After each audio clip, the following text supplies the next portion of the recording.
Dans un grand appartement près de la Seine, à Paris, vivait Théo Martens, un homme riche mais très seul. Il passait ses journées entouré de silence, jusqu'à ce qu'une femme veuve et son fils viennent changer sa vie à jamais. La neige tombait drue sur les rues pavées de Paris, comme des plumes blanches portées par un vent glacial. Camille Dubois tirait son écharpe usée contre elle, mais le tissu, fin et troué, ne la protégeait plus du froid. Ses bottes, vieilles et trempées, crissaient dans la neige qui s'amoncelait. Elle tenait la main de son fils, Léo, un petit garçon de 6 ans, et avançait péniblement. « Encore un peu, Léo » murmura Camille, sa voix rauque à cause du froid. « On y est presque. » Léo, le visage rougi par le vent, ne répondait pas. Ses petites mains, engoncées dans des gants trop petits, tremblaient de froid. Il se collait contre sa mère, frissonnant. Camille murmura encore, « On va trouver un endroit chaud, je te le promets. » À travers le rideau de neige, elle aperçut une lumière au loin, venant d'un immeuble élégant. Elle ne savait pas à qui il appartenait, mais cela n'avait pas d'importance. Cette lumière était une lueur d'espoir dans un monde qui semblait leur avoir tourné le dos. La tempête hurlait plus fort alors qu'ils atteignaient le perron de l'immeuble. Léo s'accrochait à la jupe de sa mère comme une seconde peau. Les mains gelées de Camille, tremblantes, frappèrent à la porte. Une fois, 2 fois, puis une pause, et enfin plus fort. Elle tenta de crier, mais sa gorge ne laissa échapper qu'un son rauque. À l'intérieur, Théo Martens s'était assis près de la cheminée, un vieux livre relié en cuir ouvert sur ses genoux. Le vent secouait les grandes fenêtres, mais il n'y prêtait pas attention. Depuis 10 ans, ces hivers se ressemblaient, calmes, froids, solitaires. Un nouveau coup à la porte, plus insistant, le fit froncer les sourcils. Il se leva, attrapa un parapluie posé près de la porte, par prudence, car peu de gens venaient ici sans prévenir, et ouvrit légèrement. Ce qu'il vit le figea. Une femme, pâle et tremblante, ses vêtements mouillés et déchirés, se tenait là. À ses côtés, un petit garçon aux lèvres bleues, les yeux grands ouverts, plein de peur et de froid. « S'il vous plaît, » murmura Camille, la voix brisée. « On a juste besoin d'un abri pour attendre la fin de la tempête. » Théo plissa les yeux. « Qui êtes-vous » ? Camille Dubois, répondit-elle en vacillant. « Voici mon fils, Léo. On marche depuis ce matin. Notre vélo s'est cassé près du pont Alexandre III. » Théo les observa. Quelque chose dans le silence de Léo, dans ses tremblements, toucha une vieille douleur enfouie en lui. « Je n'accueille pas d'inconnus, » dit-il d'un ton bourru. Camille s'agenouilla dans la neige, serrant Léo contre elle. « Je ne demande pas la charité. Je veux juste que mon fils ne meure pas de froid. » Sa voix se cassa, son désespoir si vif qu'il transperça même le cœur endurci de Théo. Léo leva les yeux vers lui, ses lèvres tremblantes, ses yeux brillants comme des étoiles gelées. Quelque chose en Théo se brisa. Il recula et ouvrit grand la porte. « Entrez avant de geler tous les deux. » Camille ne perdit pas une seconde. Elle souleva à moitié Léo et entra en trébuchant dans l'appartement. Théo referma la porte derrière eux d'un coup sec, bloquant le vent hurlant. « Asseyez-vous près du feu, » dit-il en allant chercher des couvertures dans un coffre. « Et ne touchez à rien. » Il posa une lourde couverture sur les épaules de Léo, puis en tendit une autre à Camille. Elle hocha la tête, serrant la laine contre son cœur. Théo alla dans la cuisine et versa de l'eau chaude dans 2 tasses ébréchées. « Pas de thé, juste de la chaleur », dit-il en les leur apportant sans un mot. Camille murmura un « merci », à peine audible.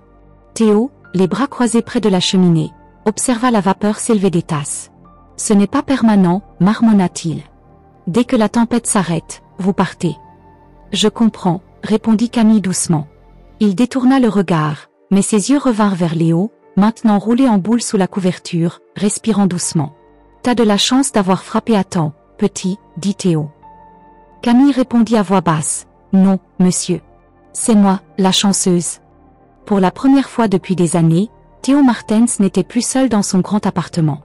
Et même si ses mots restaient froids, une petite lueur de chaleur brillait dans son regard, comme une braise oubliée. La tempête continuait à rugir dehors, frappant les fenêtres comme des poings désespérés. À l'intérieur, le feu crépitait doucement, une lueur chaude dans cet appartement qui avait oublié la vie. Théo était dans la cuisine, ses mains calleuses tenant une vieille casserole cabossée. Le silence autour de lui était différent maintenant, pas vide, mais rempli par la présence de Camille et Léo. Il versa de l'eau chaude dans une marmite, ajouta des carottes tranchées, des pommes de terre et une pincée d'herbes sèches. Pas de viande ce soir-là, pas avec des invités. Le mot « invité » le dérangeait. Cet appartement n'était pas une auberge, c'était son refuge, un lieu marqué par le chagrin et le silence. Pourtant, Camille était là, assise en tailleur près du feu. Léo, blotti contre elle sous plusieurs couches de couvertures empruntées, dormait presque. Elle avait retiré ses chaussettes trempées, ses pieds rougis par le froid posé près de l'âtre. Ses yeux, mi-clos de fatigue, fixaient les flammes comme si elle portait son dernier espoir. Théo s'éclaircit la gorge. « À manger », dit-il simplement, versant une soupe légère dans des bols en fer-blanc. Il les posa sur la table sans cérémonie. « C'est pas grand-chose, mais ça vous réchauffera. » Camille se leva lentement, le corps raide. « C'est plus que ce qu'on espérait », dit-elle en prenant un bol délicatement. « Merci. » Léo s'assit sur un tabouret, les genoux relevés contre sa poitrine. Il saisit le morceau de pain que Théo lui tendit comme s'il s'agissait d'un trésor. Théo s'assit en face d'eux, mangeant en silence, les yeux plus souvent sur le feu que sur eux.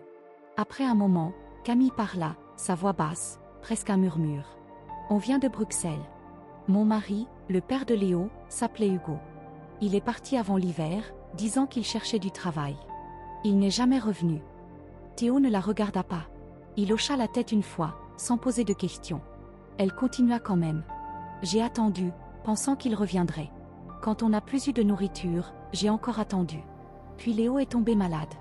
J'ai compris que si je restais, on mourrait là-bas. » Théo regarda Léo, qui buvait sa soupe à deux mains, comme s'il craignait qu'elle disparaisse. « Il est costaud, » murmura Théo, presque pour lui-même. « Quoi ?» demanda Camille. « Rien, » répondit-il en secouant la tête. Quand ils eurent fini, Camille rinça les bols et les aligna soigneusement sur un torchon. Léo, à moitié endormi, s'enroula dans une couverture près du feu. « Je dormirai par terre », proposa Camille. Théo ne protesta pas. Il apporta une couverture supplémentaire et la posa près de la cheminée. Puis il marmonna, « Je vais vérifier le radiateur. » Le vieux radiateur en fonte, dans une pièce à l'arrière, était capricieux depuis des années. Il fonctionnait, mais mal. Ce soir-là, Théo nettoya la grille, ajusta l'aération et ajouta plus de charbon que d'habitude. Il s'attarda plus longtemps que nécessaire. Quand il revint, Camille était allongée, sa poitrine se soulevant doucement, ses cheveux étalés sur un coussin improvisé. Léo, blotti contre elle, tenait un coin de sa jupe dans son sommeil. Théo les observa un long moment, les ombres dansant sur son visage marqué. Léo bougea, ouvrant les yeux. « J'ai jamais dormi dans un endroit aussi chaud », murmura-t-il. La gorge de Théo se serra. Sans un mot, il s'agenouilla, attrapa une couverture pliée et la posa soigneusement sur le garçon, bordant les côtés. Sa main effleura la joue de Léo. Le petit ne recula pas. Théo se redressa, mais une image lui revint, un autre visage, celui de sa fille, disparu depuis 10 hivers. Sa poitrine se serra, et il se leva brusquement, clignant des yeux. Il s'éloigna vers la cuisine, prétendant nettoyer la table, mais jeta un dernier regard vers eux. Camille dormait paisiblement, Léo ronflait doucement. Le feu crépitait, et Théo, qui croyait son foyer condamné à rester vide, sentit une chaleur nouvelle envahir la pièce. Au 3e jour, la neige bloquait encore les rues de Paris, ensevelissant les trottoirs et les quais. Théo se leva avant l'aube, comme toujours. Le vent s'était calmé, laissant un silence étrange sur la ville. Il enfila son manteau le plus épais, lassa ses bottes et alluma une lampe. En ouvrant la porte, le froid le frappa comme un avertissement, mais il avança, ses bottes crissant dans la neige fraîche. Une petite voix l'appela, « Je peux aider. » Théo se retourna. Léo se tenait dans l'embrasure, un manteau trop grand glissant sur son épaule, les poings serrés. « T'es sûr ?» demanda Théo, pas méchamment. Léo hocha la tête avec sérieux. « Maman dit que je suis plus fort que j'en ai l'air. » Théo émit un grognement, presque un rire. « Allez, viens. » Ils traversèrent la cour enneigée jusqu'à l'abri où Théo gardait quelques poules pour les œufs. Léo glissa plusieurs fois, mais ne se plaignit pas. À l'intérieur, les poules caquetaient, leur souffle formant des nuages dans l'air froid. Théo tendit un petit seau à Léo. « Mets du grain dans les mangeoires, pas trop, et fais attention à tes doigts. » Léo obéit avec une maladresse appliquée, riant quand une poule picora son manteau. « Elle-même » s'exclama-t-il. Théo essuya ses mains sur un chiffon. Les bêtes savent quand quelqu'un est gentil. Plus tard, ils transportèrent du foin pour les poules. Théo montra à Léo comment tenir une petite fourche et marcher sur les planches solides. Quand Léo trébucha, Théo le rattrapa par le coude, sa grande main stabilisant le garçon. « Tu apprendras » dit-il doucement. Cet après-midi-là, de retour à l'appartement, Camille balayait près de l'escalier pendant que la soupe mijotait. Elle remarqua un cadre de travers sur le mur, une photo fanée d'une femme souriante et d'une petite fille aux yeux semblables à ceux de Théo. Elle la fixa longtemps avant de se détourner. Dans un coin, Léo, près du feu, chantonnait, le visage encore rouge de la cour. « T'as bien travaillé dehors », dit Théo en s'approchant. Il sortit un objet enveloppé dans un tissu. Un petit cheval en bois, sculpté avec soin, un peu brut mais délicat. « Je l'ai fait pour toi, dit-il. Pour que tu te souviennes des poules d'aujourd'hui. » Léo écarquilla les yeux. « C'est pour de vrai ?» Théo hocha la tête. « Ton premier cheval, en quelque sorte. Garde-le. » Léo serra le jouet contre son cœur. « Merci, monsieur Martens. » Camille, depuis la cuisine, sentit ses yeux s'embuer. Cette nuit-là, alors que la neige tombait encore, Léo s'endormit avec son cheval en bois contre lui, un sourire aux lèvres. Théo, assis près de la fenêtre avec un livre fermé, écoutait le silence.